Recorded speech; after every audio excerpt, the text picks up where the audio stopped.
olur. Ay Isınay. Bunun nesi küçükken. Onun danı var kısқы.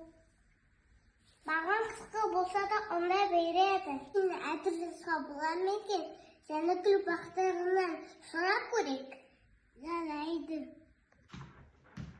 Жәнікіл бақтарына апельсинден қос иіс бола ма? Әрине болады. Қане, ендеше зертханамызға жүрейік. Сендерге әтірді қалай сау керектігін үйрететін боламын.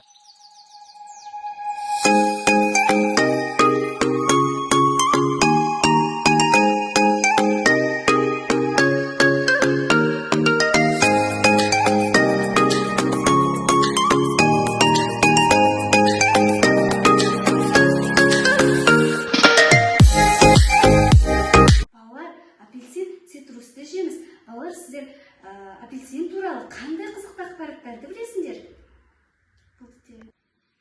Апельсиннің құрамында А, Б, С деген витаминдер бар. Ол ағашқа өседі. Оның бойында сүйекті қайтататын кальций бар. Мен апельсиннен сырын жасайды, бетіне крем жасайды. Ендеше апельсиннен хош иісті әтірімізді жасайық. Ол үшін алдымен бізге осындай кішкене ғана құты қажет. Иістендіру үшін лимон майы, мандарин майы қажет. Сосын су қажет болады.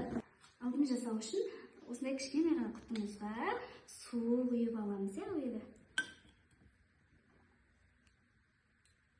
Суымызды құйып аламыз.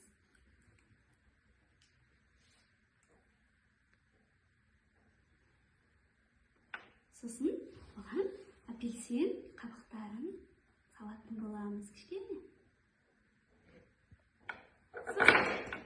Сосын лимон майын 10 тамшы құятын боламыз.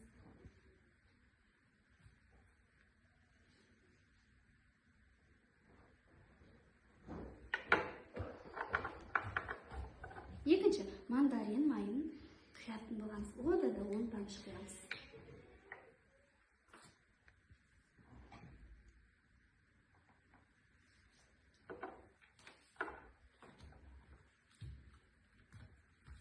Оны шайқаймыз.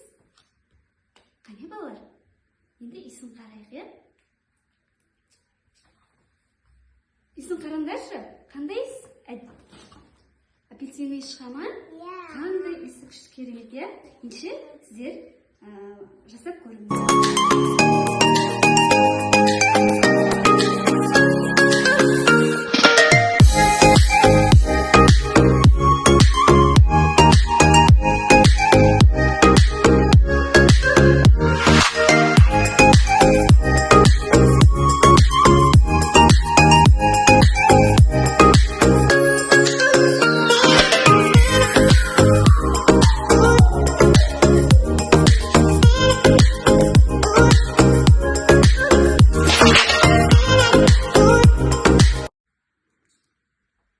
Қандай екен? Қарайғы.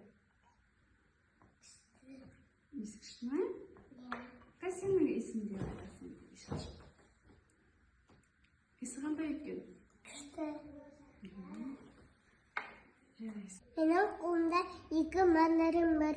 Біреу қауға асылған, біреу қауға асылмаған. Қане суға батырып көрейік. Біз не байқадық? Мына мандарин суға батып кетті. Олда ауа бар. Оның сыртын ағасқасын ауалар оған кетті. Мына мандарин болса суға батқан жоқ. Өйткені олда ауа жоқ.